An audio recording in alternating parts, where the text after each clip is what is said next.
Hello students, welcome to our class. हम लोग पिछले क्लास में सरफेस केमिस्ट्री पृष्ठ रसायन में पढ़ रहे थे अफेक्टिंग फैक्टर्स के बारे में। तो अफेक्टिंग फैक्टर्स में हमने आपको बताए थे कि सरफेस एरिया का किस तरह से प्रभाव पड़ता है अधिशोषण पर, ठीक है, और दाब का किस प्रकार से प्रभाव पड़ता है। मतलब पिछले क्लास में हम लोगों ने देखा था जो एड्जॉर्प्शन होता है, एड्जॉर्प्शन के अफेक्टिंग फैक्टर्स को शुरू किया था, लेकिन वो पूरा हो नहीं पाया था। तो उसे हम इस क्लास में जो है कंप्लीट करेंगे। तो हमने वहां पर देखा था कि सरफेस एरिया या जिसको हम लोग पृष्ठ क्षेत्रफल कहते हैं या पृष्ठीय क्षेत्रफल कहते हैं, उसका प्रभाव किस तरीके से अधिशोषण पर आता है, और इसके साथ साथ ये भी देखा था कि तापमान का प्रभाव किस प्रकार आता है। तो टेम्परेचर एक बार हम फिर से देख लेते हैं यहाँ पे। अफेक्टिंग फैक्टर, ये क्लास जो है कौन सी है, क्लास 12, ठीक है। अफेक्टिंग फैक्टर्स, और यहाँ जो हमारा टॉपिक चल रहा था, टॉपिक क्या था, टॉपिक हमारा था एड्जॉर्प्शन। चैप्टर आप लोग जानते ही हैं, चैप्टर हमारा चल रहा था सरफेस केमिस्ट्री, उसमें हम बात कर रहे हैं अफेक्टिंग फैक्टर्स पर। अफेक्टिंग फैक्टर्स मतलब अधिशोषण पर प्रभाव डालने वाले कारक, ठीक है, अधिशोषण पर प्रभाव डालने वाले कारक। तो हमने बात कर लिया था सरफेस एरिया की, सरफेस एरिया की बात हमने कर लिया था। देन हमने बात कर लिया था टेम्परेचर की, लेकिन टेम्परेचर की बात कर लिया तो बट एक बार फिर से इसको देखते हैं, ठीक है, एक बार फिर से देख लीजिएगा इसको। अधिशोषण को हम लोग किससे दिखाते हैं, x/m से। अगर यहां पर हम एक ग्राफ प्लॉट कर दें जिसमें हमारा ये x होगा और ये y एक्सिस होगा, यहां पर होगा 0। y एक्सिस पर हमने क्या दिखाया है, अधिशोषण को दिखाया है। मतलब अगर हम यहां से यहां चलेंगे तो अधिशोषण का मान क्या होगा, बढ़ेगा। एड्जॉर्प्शन की वैल्यू क्या होगी, इंक्रीज होगी, मींस एड्जॉर्प्शन इंक्रीज होगा। और यहां हमने दिखाया है टेम्परेचर। अगर हम इस x एक्सिस पर यहां से यहां मूव करेंगे, चलेंगे, तो तापमान क्या होगा, बढ़ेगा, टेम्परेचर इंक्रीज होगा, ठीक है।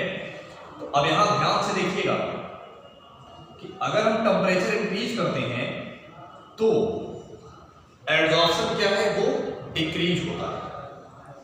लेकिन हमने पढ़ा है कि एड्जॉर्प्शन दो टाइप का होता है, एक होता है फिजिकल एड्जॉर्प्शन और दूसरा होता है केमिकल एड्जॉर्प्शन।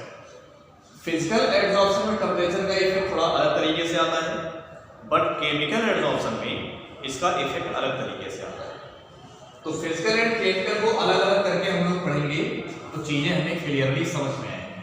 तो पहले हम बात करेंगे फिजिकल एड्जॉर्प्शन की। ये किसकी बात कर रहे हैं, फिजिकल एड्जॉर्प्शन की बात कर रहे हैं। यानी फिजिकल एड्जॉर्प्शन में अगर एड्जॉर्प्शन कैसा है, फिजिकल है, तो उस पर टेम्परेचर का इफेक्ट किस तरीके आएगा, तो टेम्परेचर का इफेक्ट जो है इसका इस तरीके से आएगा। मतलब टेम्परेचर इंक्रीज होने के साथ साथ जो एड्जॉर्प्शन वो क्या होता है, डिक्रीज होता है, ठीक है। तो कहेंगे on increasing temperature, on increasing temperature the adsorption will decrease. Temperature जो है, टेम्परेचर इंक्रीज करने पर जो एड्जॉर्प्शन होता है वो डिक्रीज होता है, ठीक है। कैसे डिक्रीज होता है, नॉर्मली जो है डिक्रीज होता है। टेम्परेचर जितना आप बढ़ाएंगे उतना एड्जॉर्प्शन क्या होगा, डिक्रीज होगा। लेकिन अगर हम यहाँ दूसरा ले लें केमिकल एड्जॉर्प्शन, तो केमिकल एड्जॉर्प्शन में थोड़ा सा यही डिक्रीजमेंट अलग तरीके से आता है। तो यहाँ पर हम बात करते हैं, ये पहला था फिजिकल एड्जॉर्प्शन, और ये दूसरा है chemical adsorption. Chemical adsorption, chemical adsorption में क्या होता है भाई, ये टेम्परेचर, ये हमने ग्राफ प्लॉट कर लिया इजीली समझने के लिए। ये ग्राफ है, यहाँ पर ये एक्स एक्सिस है और ये है वाई एक्सिस, ये 0 पॉइंट है। यहाँ दिखा दिया हमने टेम्परेचर और यहाँ दिखा दिया हमें x/m। अब यहाँ पर क्या होगा कि अगर हम टेम्परेचर इंक्रीज करेंगे तो इनिशियली एड्जॉर्प्शन क्या होगा, इंक्रीज होगा, देन वो एक लिमिट के बाद डिक्रीज होने लग जाता है।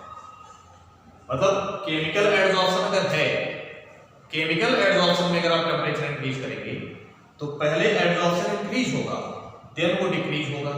ऐसा क्यों होगा, इसको आप यहां समझिए। जैसे मान लीजिए हमारे पास में क्या है, एक सॉलिड है, सॉलिड सब्सटेंस। जो सॉलिड सब्सटेंस है उसका ये सरफेस है, चारों तरफ आप देख रहे हैं, और यहाँ पर छोटे छोटे पार्टिकल्स होंगे, छोटे छोटे कण होंगे। जब ये यहाँ पर आकर के चिपकेंगे सरफेस पर तो इसी को हम लोग बोलेंगे एड्जॉर्प्शन।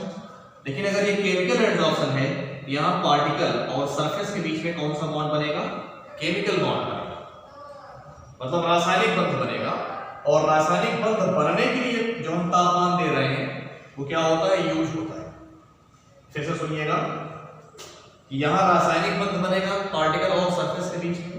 तो ऐसे में जब यहाँ पर हम तापमान बढ़ाएंगे तो जो हम तापमान इसको दे रहे हैं इस प्रक्रिया में, वो तापमान स्टार्टिंग में क्या होगा, इस बंध को बनने में खर्च होगा। वो ऊर्जा, तापमान देने से ऊर्जा बढ़ेगी, कौन सी ऊर्जा, उसमें ऊर्जा। तो तापमान यहाँ पर किसमें खर्च होगा, जो यहाँ पर बॉन्ड बनेगा उसमें खर्च होगा, उसमें यूज होगा, यूटिलाइज होगा। तो यहाँ एड्जॉर्प्शन बढ़ने लग जाएगा। मतलब अगर हम सिंपल वे में कहें तो ये कहेंगे कि यहाँ केमिकल बॉन्ड बनने के लिए पहले हम टेम्परेचर सप्लाई करते हैं, देन केमिकल बॉन्ड फॉर्म हो जाएगा, सरफेस इन पार्टिकल से कवर्ड हो जाएगी, और उसके बाद भी अगर हम टेम्परेचर कंटिन्यूअसली इंक्रीज करते रहेंगे, बढ़ाते रहेंगे, उस केस में क्या होगा, उस केस में ये होगा कि बॉन्ड फिर से ब्रेक होने लग जाएंगे। और जब ये बॉन्ड ब्रेक होने लग जाएंगे तो उस केस में ये पार्टिकल वापस चले जाएंगे सरफेस छोड़ के, और इन पार्टिकल का सरफेस छोड़ के वापस जाना क्या कहलाता है, डिसॉर्प्शन कहलाता है। ठीक है, डिसॉर्प्शन। तो यहाँ पर इनका डिसॉर्प्शन होने लग जाएगा और उस केस में हम कहेंगे कि अब एड्जॉर्प्शन जो है डिक्रीज होने लगा। ठीक है, तो आपने देखा कि physical adsorption and chemical adsorption दोनों में टेम्परेचर का इफेक्ट अलग अलग तरीके से आ रहा है। ठीक है, दोनों में टेम्परेचर का इफेक्ट जो है अलग अलग तरीके से आता है। ये था इफेक्ट ऑफ टेम्परेचर। देन हम बात करेंगे इफेक्ट ऑफ प्रेशर की। अगला फैक्टर हमारा कौन सा आता है, pressure. Effect of pressure. Pressure का इफेक्ट किस तरीके से आता है, इसको देखिएगा। अच्छा, एक चीज और, जो हमने यहाँ टेम्परेचर का इफेक्ट देखा है वो कांस्टेंट प्रेशर पर देखा है। यहाँ हमने पी क्या रखा था, कांस्टेंट रखा। यहाँ पर भी हमने पी क्या रखा था, कांस्टेंट रखा। इसको ध्यान दीजिएगा, जब भी हम टेम्परेचर का इफेक्ट देखेंगे तो प्रेशर कांस्टेंट रखेंगे, और जब प्रेशर का इफेक्ट देखेंगे तो वहां पर टेम्परेचर कांस्टेंट रखेंगे। ठीक है, तो यहाँ हमारा क्या होगा, टी कांस्टेंट होगा, टी कांस्टेंट। यहाँ टेम्परेचर हमारा क्या हो जाएगा, कांस्टेंट हो जाएगा। तो इस केस में अगर हम प्रेशर बढ़ाएंगे तो जो एड्जॉर्प्शन वो भी क्या होता है, बढ़ता है, वो भी इंक्रीज होता है। कैसे, इसको देखिएगा। जैसे मान लीजिए हमने यहाँ पर किसका एग्जांपल लिया, physical adsorption. Example physical adsorption, क्योंकि हम जानते हैं इनका इफेक्ट फिजिकल एड्जॉर्प्शन में एंड केमिकल एड्जॉर्प्शन में दोनों में अलग अलग तरीके से आता है, चाहे वो प्रेशर हो चाहे वो टेम्परेचर हो। ठीक है, थोड़ा सा अंतर तो रहता ही है प्रेशर में। अब जैसे यहाँ पर हमने ग्राफ प्लॉट कर लिया इस बात को समझने के लिए, ये हमारा y एक्सिस और ये x एक्सिस, ये 0 का, दिस इज एड्जॉर्प्शन एंड ये प्रेशर। इधर जाने पर प्रेशर बढ़ेगा। ठीक है, इधर जाने पर जो हमारा प्रेशर हो क्या होगा, इंक्रीज होगा। अब प्रेशर इंक्रीज करने के साथ साथ हमने कहा एडजॉर्प्शन इंक्रीज होगा। तो इसमें जो ग्राफ बनेगा कुछ इस तरीके से, लाइन हमारी इस तरीके से आएगी, ठीक है। आप देख रहे हैं प्रेशर अभी P1 है, एडजॉर्प्शन यहाँ पर है, P2 बढ़ाया, एडजॉर्प्शन बढ़ गया।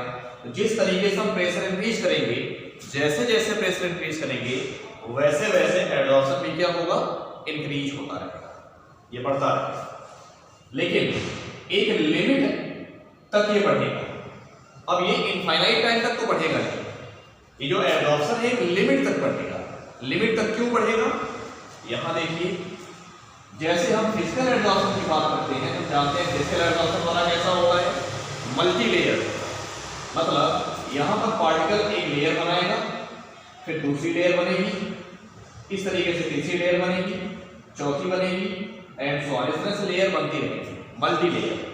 तो अब इसके बाद यहां हम कहेंगे सरफेस जो है, इस सरफेस की यहां से यहां तक रेंज हो गई, इसके ऊपर ये एडजॉर्प्शन नहीं करेगा, पार्टिकल इसके ऊपर एडजॉर्ब नहीं होंगे, क्योंकि अब सरफेस अट्रैक्ट नहीं कर पाएगी पार्टिकल्स को, ठीक है। वही बात में हम बताना चाहते हैं आपको कि जब तक इसकी रेंज फुलफिल नहीं होगी, सरफेस की अपने तरफ पार्टिकल्स को अट्रैक्ट करने की जो रेंज है, जब तक वो फुलफिल नहीं होगी, जब तक वो फुलफिल नहीं होगी, जब तक उसके रेंज तक पार्टिकल फिल नहीं हो जाएंगे, तब तक एडजॉर्प्शन होता रहेगा। और इस रेंज तक ही प्रेशर इंक्रीज करने से एडजॉर्प्शन इंक्रीज होगा।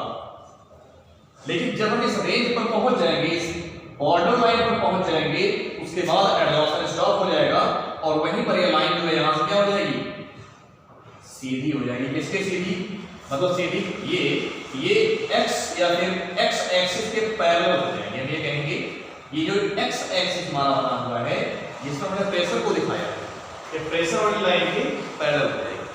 फिर आप चाहे जितना प्रेशर बढ़ा लीजिए, एडजॉर्प्शन हमेशा कांस्टेंट हो जाएगा। तो यहाँ पर एडजॉर्प्शन क्या होता है, यहाँ पर ये हो जाता है कांस्टेंट, इसके आगे ये नहीं बढ़ता, ठीक है। इस तरीके से प्रेशर का इफेक्ट आता है एडजॉर्प्शन पर।